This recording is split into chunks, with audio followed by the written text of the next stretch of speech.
Welcome to Up to the Minute. It is already Friday, hashtag finally Friday, October the 16th. We are so happy to have you with us on this kickoff to the weekend. Ready for the weekend? Well, the weather's blown in overnight. You know, past couple of weeks, I've been in a building here where the air conditioner's been on the fritz. So it's been off and on. Last night was warm because the air wasn't working that well. I wake up this morning, I'm putting on a sweater because it's cool outside. That's Houston weather in the fall, folks. Summer on one day, winter on the next. Next day, who knows what'll happen. Frank Cooper is my co-host this morning. Frank, have you been outside this morning? I have. I went outside to go to the mailbox, and a gush of just 60-degree weather hit my face, and it was lovely. I hope it stays like this forever. I say. It would be nice if it did, but I hear it's going to get tomorrow should be good. Sunday back up to around 87. Next week warm. Couple of days of maybe some rain, then it'll get cool again. So that's just seems to be Houston's weather. You know, we just get a series of fronts, cools down a bit, then we have a mini summer. I urge people to keep warm because with the up and down in weather, that's how people get sick. So keep warm, wear your jackets. Don't think you he-man or he-woman out there. Protect yourselves. Definitely so. Well, Frank, we want to ask everyone to keep an eye out for our YouTube channel. Subscribe to our YouTube channel. You can get shows like this right when they come out because you'll get a notification bell, and also follow us on social media. Absolutely. Social media, Facebook, Instagram, Twitter, Snapchat. We always upload our shows every day, daily. So check us out. Let's grow the show, ladies and gents. So we got to give a quick shout out to Brittany Pacheco, our co-host. Couldn't make it this morning, but we've got Frank filling in for. He's normally here on a Friday, so he's doing double duty today. So we're glad to have Frank with us. Frank, we're going to check in with you in a little while. So keep an eye out for social media questions if they pop up during the show. Yes, sir. We have a couple of guests today that we're going to introduce right now. One of them works out at Central College. Reuben Duran, the director of the XR Lab and Studio, or the Center for Learning Innovation. Good morning, Reuben. Good morning, Todd. It's great to be here.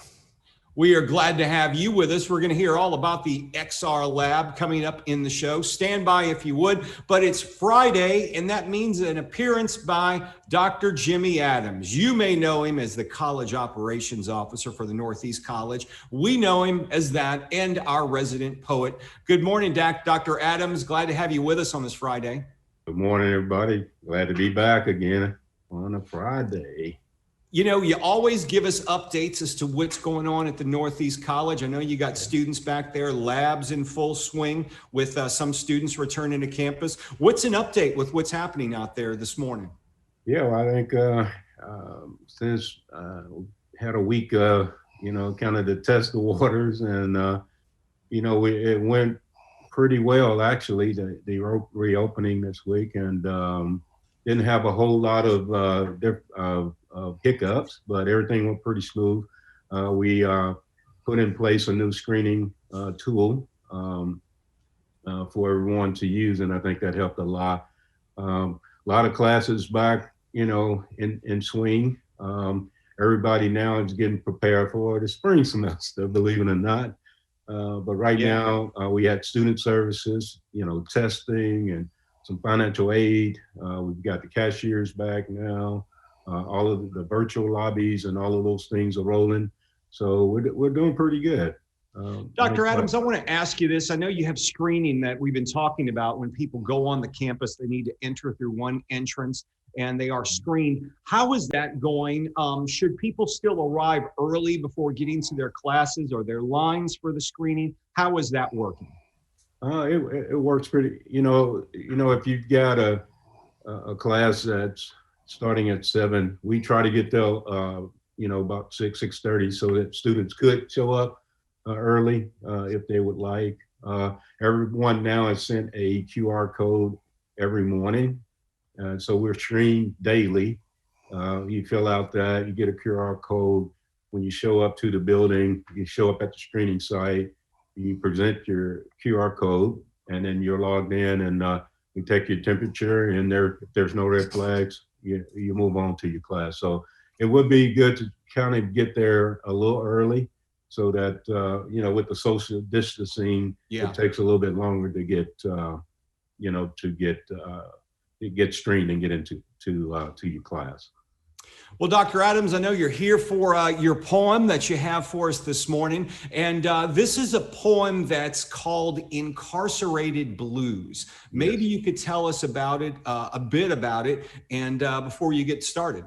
Okay, so I wrote this piece. It's part of the Journey Reality. And I wrote this piece because in high school, years back in 70, I think it was around 75 in my senior year, I had 3 classmates that were incarcerated, and they ended up going around robbing, banks and robbing, things, and they got in trouble and they got incarcerated. And the big thing that sticks out in mind is my art teacher that on a Friday was going to be a character witness for them.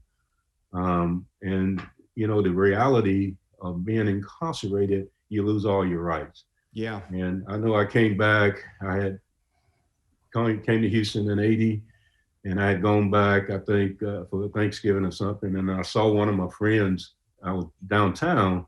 And, if you look at them, it's like this glazed look on their face and their eyes. And, they just kind of lost all touch with reality. And, I don't want that to happen to anybody.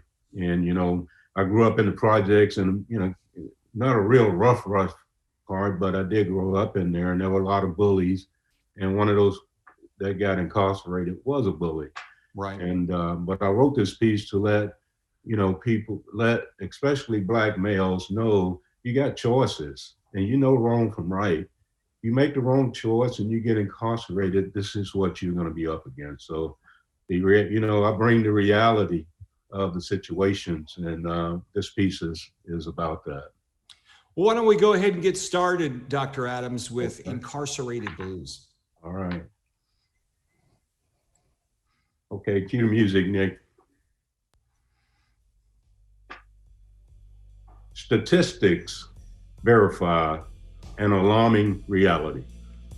1 in every 100 adults in the United States were either locked up in prison or jail. And there are more Black males incarcerated than there are attending colleges and universities. And I want them to know I understand the cruel reality of the situation. And these are my thoughts on this veracity. It's titled Incarcerated Blues. Behind chain fences laced with barbed wire, our hopes deflated, dreams deferred, wounded birds falling from the sky, scarred souls destined to die. Creatures of habit caught up in games of chance, innocent victims of circumstance, swallowed up in pride, held captive by demons inside, locked up with nowhere to run and nowhere to hide. My brothers in jail, I feel you're living hell. Stuck in your cage, you're full of rage. Your spirit's broken, you're just a token. Behind cold bars, I see your scars. Falsely accused, used, and abused. Dead men walking, lives assaulted, generations halted, time put on hold, tortured souls full of memories never to be told. Frightened voices yearning to speak. Justice now is what you speak. Caged beings longing to be free. Life is a cruel reality. So in your desperate hour, let knowledge be your power. Let education be your voice, because it's your choice to be free to win or lose, or spend the rest of your life singing the Incarcerated Blues. Thank you. Thank you, Dr. Adams. Very meaningful piece. hit a lot of points, but one thing that really struck me going into your piece with your intro was the statistic that you gave. Maybe you can mention that again, because that's worth hearing again, that we all need to hear to see how we can make situations better. Yeah, it's just, the statistic is just alarming. 1 in every 100 adults in the United States were either locked up or in prison or jail. And then when you look at it from a Black perspective, as Black males, being a Black male, and Frank sitting there also, and growing up in the projects, and the reality of that is, you got to make good choices, and from wrong from right. A lot of times you're making these decisions, and when I start to talk about, the colleges and universities, instead of going to universities or extending your education or getting the skills to go get a job, you're taking the easy way out. And sometimes people are forced into those situations. Yeah. Especially when you grow up in the projects and stuff, you don't have a lot. But me, I was able to get out because, my mom, taught us that, you're going to school, you're going to get an education. And so education is what saved me and got me out of the project. So I wanted, this piece to resonate that, you can make good choices. Education, colleges are there. Everybody can go to school now. When I grew up back in the 60s, we didn't have that opportunity. Yeah. And so, let education be that choice that you make to keep you out of a situation that's, you'll never get out of. Because once you're incarcerated, nobody wants to hire you. You can't find a job. So a lot of times you end up right back in where you started. And so, I just wanted people to understand the veracity of this situation. You put yourself in this situation, there's just no way to win. Doctor, that's a great point that you brought up. Unfortunately, in the state of Texas, recidivism is so high here because of that issue. Because when people hear the word inmate, they think automatically a bad person. But sometimes our situations and make us make decisions that we don't want to make out of survival to help our family out, or peer pressure. And a lot of times you can't get out of that rabbit hole because people won't let you get out. So going back to prison 2, 3, 4 times in a row, you feel trapped. But like you, I was very lucky myself. My mom was very heavy on education. I didn't have a dad in my life. So and guys in the neighborhood, people from the hood, they were like, you're going places. You can't be involved over here. You can't be involved over there. So yeah, we're very, very blessed for sure. Yeah. So, you both bring up some incredible points and make a good point for all of us, really, to spark the conversations that we're having now, and to really, if anything, people take away something and think about it for the day, and just think about where we are right now, and overall, how do we make things better? That's what we all got to work at. Yeah, we just got to push education. We got to uplift and grab those that we see maybe stepping backwards and pull them forward, encourage them, that, there's a better life out there. You don't have to go down this dark path. Let us help. And, HCC is here also as a educational institution. Just reach out to us. We'll get you, we'll find out what your strengths are, and we'll get you in a program that can expand that and get you on a path to success, but if we see people, we got to reach back and pull them forward. I think we got to do a little bit more, to help, to keep our young men, and just keep anyone out of, going down those dark paths, because once you get in there, man, it's just like, it's hard to get out. And I don't want that to happen to anybody, really. Dr. Jimmy Adams, thank you for joining us this morning. Every Friday morning, we hear from Dr. Adams. Stay safe out there, and we'll talk to you next week. All right, man. You take care. Good to see you again, Ruben. Always a pleasure, Doctor. Always a pleasure. All right. Y'all take care. Speaking of Reuben, we've got Reuben Duran joining us now, and Reuben works at the Reuben. You're normally based at the Central College, isn't that correct? Yes, yes. Okay, you're the director of the XR Lab and Studio in the Center for Learning and Innovation. I'm going to start right off the top because we advertised it in social media this morning. For folks who may not know, tell us about the XR Lab and Studio. Well, we are a fairly cutting edge studio. It's kind of like one of its first of its kind in Texas, where something like 4 years ago, we put together a lab in where we are experiencing this newer way of this computing revolution that we call the spatial computing revolution, in where we have virtual reality, augmented reality, and even artificial intelligence all coexisting and being designed and developed in that lab and injecting it into the curriculum. Are you currently working with different centers of excellence to see how they can incorporate this learning in their curriculum right now as well? Yes, indeed. We the first phase started something like 2.5 years ago when our chancellor, Dr. Maldonado, visited the lab, and from there he actually gave the objective of these centers of excellence having their own labs and replicating the lab that we had in many of the other campuses. And so now we do have extra labs in different, not only campuses, but also programs at HCC. Of course, one of the main labs is up in the West Loop campus with Sean Amishi in that area, for sure. So you work hand in hand with Sean Admishi with all the endeavors he's having as well?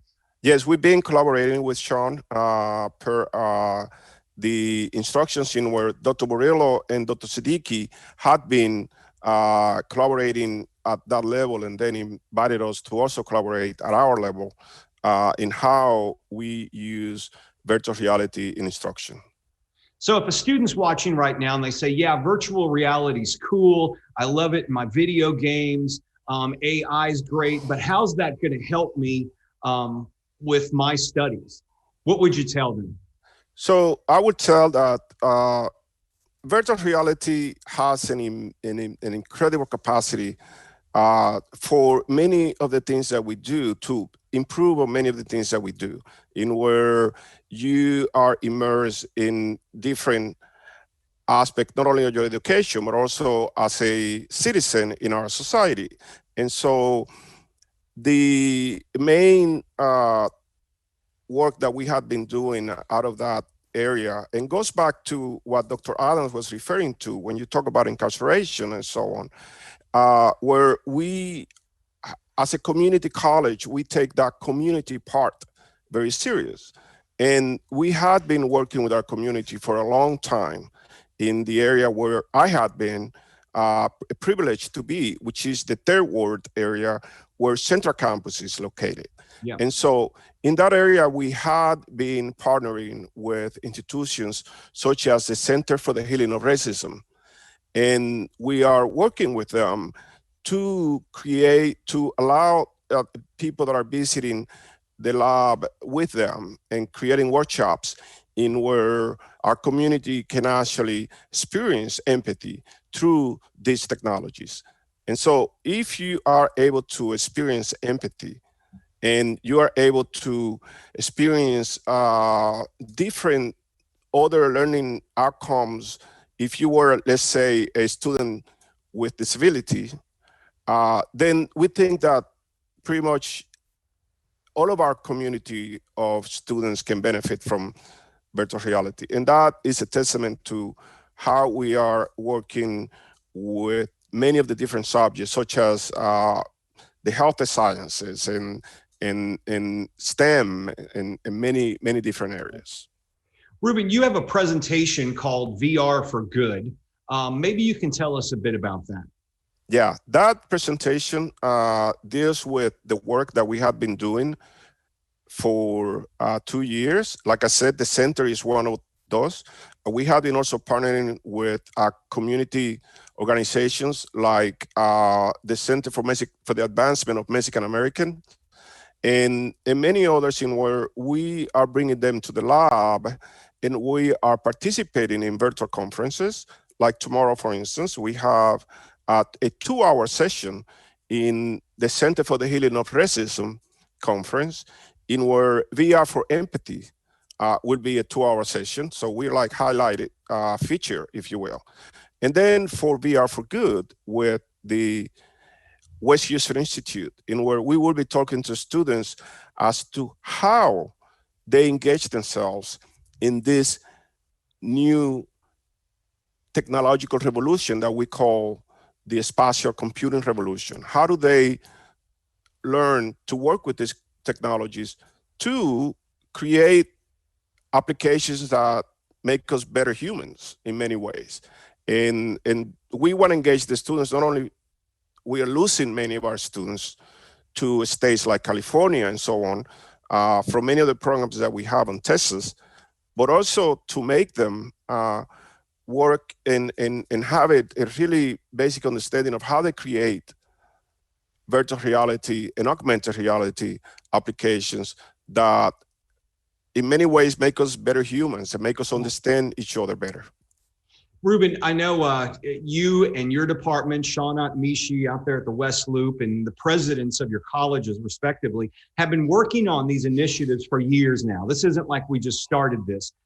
But with the last 6 months and everything that's happening, do you think it's fast-tracked your agenda? Because now I'm sure you have all the departments coming to you saying, how can you help us? Yes, it has. It has in many ways. In where we are now creating immersive experiences, and in many ways, those were experiences we were thinking were going to take longer to develop, and now we are fast-tracking them and developing them sooner than we anticipated.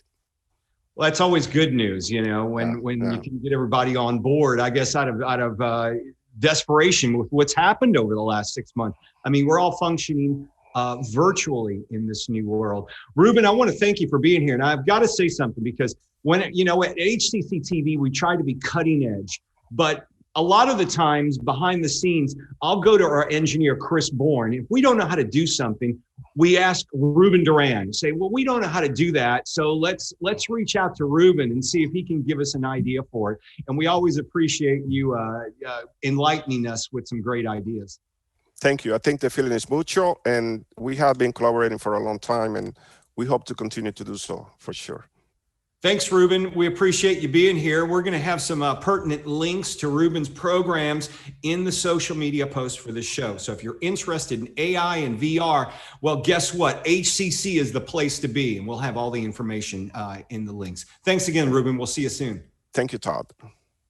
All right, we're going to move on to Frank Cooper, filling in for Brittany Pacheco. Brittany had to take a day off today. She wanted to be here. Frank is normally here on Fridays, and Frank, we're glad to have you with us this Friday.